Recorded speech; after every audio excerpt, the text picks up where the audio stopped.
Haleluya, puji nama Tuhan, salam sejahtera buat kita semua. Mari terus merenungkan firman Tuhan menggunakan 365 hari yang mengubahkan. Agar kehidupan kita hari demi hari semakin diberkati, semakin diperlengkapi oleh firman Tuhan yang kita renungkan, yang kita pelajari bersama-sama supaya menjadi bagian di dalam kehidupan kita. Rise up, bangkit, bergerak, berdampak. Puji nama Tuhan, mari saya mengajak untuk kita semua kembali belajar dan merenungkan kebenaran firman Tuhan dengan tema kita pada saat ini yaitu batu sandungan. Menurut Kamus Besar Bahasa Indonesia, arti batu sandungan adalah sesuatu yang menjadi rintangan bagi orang lain. Nah, banyak orang Kristen hidup sesuka hati mereka. Kalau kita melihat hari-hari ini, sehingga bukannya menjadi teladan, bukannya menjadi berkat, malah menjadi batu sandungan bagi orang lain. Kita memang hidup dalam lingkungan yang memiliki beragam budaya dan kepercayaan. Dalam intinya kita hidup berbeda-beda dengan orang lain. Namun adanya perbedaan antara satu dengan yang lainnya bukan menjadi alasan untuk memicu sebuah konflik. Batu sandungan itu juga dapat berbentuk sikap hidup yang suka menghakimi orang, menyakiti hati orang lain dengan kata-kata yang kasar, memfitnah, mencemooh, dan juga merasa diri lebih baik dan lebih benar dari orang lain. Sehingga bisa dikatakan menjatuhkan orang lain. Oleh sebab itu kita akan kembali belajar dari nasihat Rasul Paulus yang ada di Roma berkaitan dengan tidak menjadi batu sandungan atau berbicara tentang batu sandungan. Mari saya akan membacakannya di dalam Roma 14 ayat yang ke-13. Bapak Ibu Saudara dapat memperhatikannya dan saya akan membacakannya. Roma 14 ayat 13 berkata, "Karena itu janganlah kita saling menghakimi lagi, tetapi lebih baik kamu menganut pandangan ini. Jangan kita membuat saudara kita jatuh atau tersandung." Puji nama Tuhan. Kita akan sama-sama mengobservasi terlebih dahulu mengapa Paulus berkata demikian.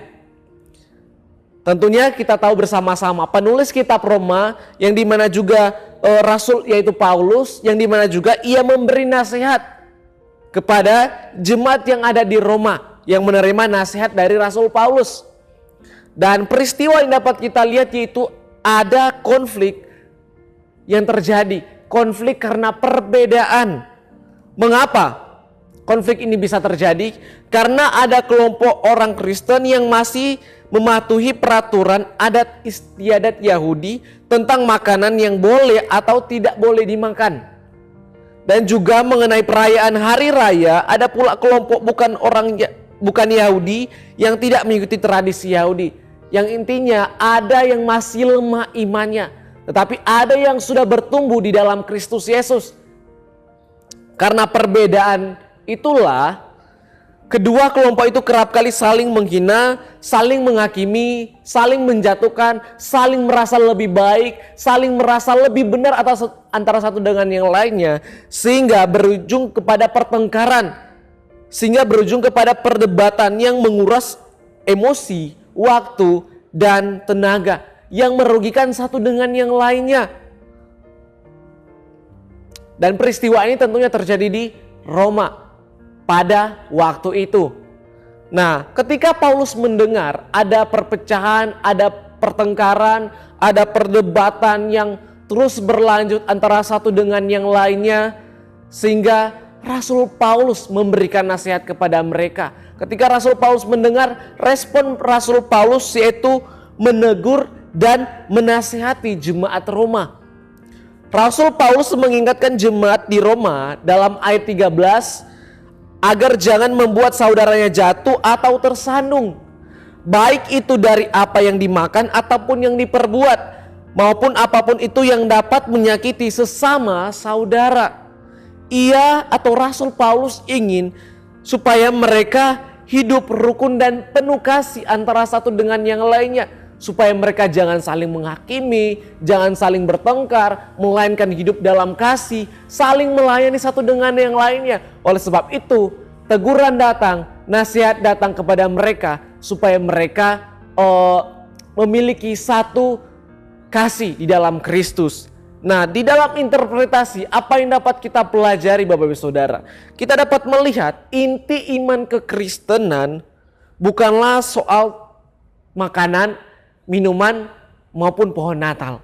Bukan hanya berbicara tentang hal itu. Inti kekristenan terletak pada kebenaran di dalam Yesus, damai sejahtera, dan sukacita dalam Roh Kristus, Roh Kudus. Seorang yang bukan Kristen, yang memandang seorang Kristen, seharusnya mereka melihat di dalam diri mereka, di dalam diri orang Kristen, di dalam diri kita ada kebenaran, ada damai sejahtera dan sukacita. Bukan pertengkaran, pertikaian, dan hal-hal yang menjadi batu sandungan bagi orang lain. Jangan hanya karena perbedaan tradisi, perbedaan bahasa, perbedaan suku, sehingga membuat kemudian menghakimi satu dengan yang lainnya. Jangan. Paulus menasihati di dalam ayat 1 dan sampai 4 bagian A, saya akan membacakannya secara cepat, mengatakan demikian. Terimalah orang yang lemah imannya tanpa mempercakapkan pendapatnya. Yang seorang yakin bahwa ia boleh makan segala jenis makanan, tetapi orang yang lemah imannya hanya makan sayur-sayuran saja. Siapa yang makan, janganlah menghina orang yang tidak makan, dan siapa yang tidak makan, janganlah menghakimi orang yang makan, sebab Allah telah menerima orang itu. Siapakah kamu sehingga kamu menghakimi hamba orang lain? Paulus menasihatkan mereka tentang jangan menghakimi antara satu dengan yang lainnya, karena itu membuat ada perdebatan, bahkan pertengkaran atau satu dengan yang lainnya. Kenapa jangan menghakimi? Karena Paulus mengatakan sebab Allah telah menerima orang itu. Allah saja, Tuhan Yesus saja menerima orang tersebut. Apalagi kita sebagai orang yang percaya kepada Kristus. Inti iman kekristenan kita berada kepada damai sejahtera, kebenaran yang utama, damai sejahtera, dan sukacita di dalam Kristus. Dan biarlah orang-orang yang di luar sana melihat di dalam kehidupan kita ada teladan yang harus mereka lakukan, ada teladan yang harus mereka ikuti. Itulah supaya kita tidak menjadi batu sandungan, melainkan kita menjadi berdampak, menjadi berkat bagi orang lain. Oleh sebab itu yang paling penting di sini kita mengaplikasikan aplikasi yang penting harus kita lakukan Bapak Ibu Saudara. Yaitu pertama, jangan menghakimi. Roma 14 ayat 13 berkata, bagian A, karena itu janganlah kita saling menghakimi antara satu dengan yang lainnya intinya. Ayat ini melarang kita untuk tidak menghakimi orang lain dalam hal-hal yang sifatnya pribadi atau perbedaan pendapat. Terutama dalam hal-hal yang berkaitan dengan tradisi seperti makanan dan minuman. Contohnya, kita dapat melihat bersama-sama makanan atau minuman yang sudah didoakan atau dipersembahkan kepada berhala, tidak boleh tentunya kita memakannya. Tetapi ketika kita berada di ruang yang sama dengan mereka, jangan kita menghakimi, jangan kita merasa paling benar, tetapi kita ikuti saja. Melainkan dengan kita tidak memakan apa yang telah mereka persembahkan kepada berhala. Yang intinya di sini adalah jangan kita menghakimi, melainkan kita harus menjaga perkataan kita dan perkataan yang membawa berkat bagi orang lain. Lalu kemudian yang kedua, jangan menjadi batu sandungan. Contoh batu sandungan yaitu sikap yang menghakimi, sikap yang sombong, atau tindakan yang tidak mempertimbangkan perasaan orang lain. Itu bisa menjadi batu sandungan bagi mereka yang lemah imannya. Ayat 13 bagian B mengatakan, jangan kita membuat saudara kita jatuh atau tersandung. Maksudnya jangan melakukan sesuatu yang bisa membuat orang lain tersandung. Jangan membuat sesuatu yang bisa membuat orang lain jatuh atau bahkan kehilangan imannya. Ini termasuk menghindari tindakan yang bisa menyakiti atau membuat orang lain merasa tidak nyaman atau bersalah.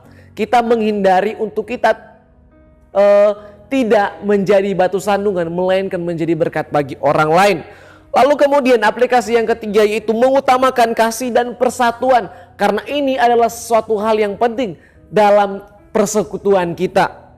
Daripada saling menghakimi, lebih baik kita mengutamakan kasih dan persautuan dalam persekutuan. Ini berarti lebih memperhatikan kepentingan orang lain dan menghindari tindakan yang bisa merusak hubungan, baik di dalam gereja, persekutuan, dan komunitas kita. Lalu yang keempat, aplikasi yang keempat tentunya saling melayani. Ada satu teladan yang akan kita lihat di ayat 18 mengatakan demikian. Karena barang siapa melayani Kristus, kita melayani Tuhan, kita melayani Yesus, dan kita pun menuruti perintahnya. Dan salah satu perintahnya yaitu untuk saling melayani antara satu dengan yang lainnya. Hendaklah kita saling melayani antara satu dengan yang lainnya. Dengan begitu kita mengikuti teladan Kristus untuk kita tidak menjadi batu sandungan, melainkan menjadi berkat bagi orang-orang di sekitar kita. Saling melayani antara satu dengan yang lainnya. Dan menjadi kesimpulan dari saudara, di mana kita diberikan hikmat oleh Tuhan agar kita tahu apa yang harus kita lakukan, agar kita tahu harus bertindak seperti apa. Bila karena makanan kita menjadi contoh yang buruk, bagaimana orang dapat melihat Kristus dalam kehidupan kita? Melainkan kita harus memberikan contoh yang baik, contoh yang benar, contoh yang memberikan kedamaian antara satu dengan yang lainnya. Jangan kita menyulut api untuk sesuatu yang tidak perlu diperdebatkan. Oleh sebab itu di dalam ayat 19 berkata, sebab itu marilah kita mengejar apa yang mendatangkan damai sejahtera dan yang berguna untuk saling membangun. Ingat kata terakhir, saling membangun iman di dalam Kristus Yesus Tuhan kita. Dan ayat terakhir untuk menutup renungan kita pada saat ini dalam Matius 5 ayat 19, berbahagialah orang yang membawa damai, karena mereka akan disebut anak-anak Allah. Amin. Kita adalah anak-anak Allah yang membawa damai untuk menjadi berkat dan menjadi teladan bagi orang lain yang ada di sekitar kita. Amin. Amin. Puji nama Tuhan. Kiranya firman Tuhan dapat menjadi berkat bagi setiap kehidupan kita. Terima kasih telah mengikuti renungan 79 yang mengubahkan. Bapak Ibu Saudara yang ingin didoakan untuk pokok-pokok doa tertentu atau ingin menceritakan kesaksian mujizat kesembuhan, pemulihan masalah keluarga dan lain-lain, dapat disalurkan melalui chat WhatsApp di nomor 081327420088. Tuhan Yesus memberkati kita semua. Amin. Mari kita satu dalam doa, kita berdoa. Bapa yang baik, Engkau sungguh baik di dalam kehidupan kami. Tuhan Yesus, pada saat ini kami kembali boleh belajar Tuhan, untuk kami menjadi pribadi yang berdampak, untuk kami menjadi pribadi yang menjadi berkat bagi orang-orang di sekitar kami, bahkan sesama orang percaya, bahkan yang masih lemah imannya. Tolong kuatkan kami, mampukan kami untuk terus melakukan firman Tuhan ini, supaya kami dapat menjadi berkat dimanapun kami pergi dan berada Tuhan. Kiranya Allah, Tuhan Yesus Kristus menjadikan mata hati keluarga GPD LCD Magelang terang, agar kami mengerti pengharapan apakah yang terkandung dalam panggilan-Mu. Betapa kayanya kemuliaan bagian yang Engkau tentukan bagi keluarga GPD LCD Magelang. Terima kasih Bapa, kami menyerahkan kehidupan kami, doa kami ke dalam tangan-Mu. Kami percaya kehidupan kami diberkati oleh Tuhan. Terpujilah nama-Mu Tuhan, segala pujian, hormat dan kemuliaan dan syukur kami serahkan hanya kepada-Mu di dalam nama Tuhan Yesus Kristus.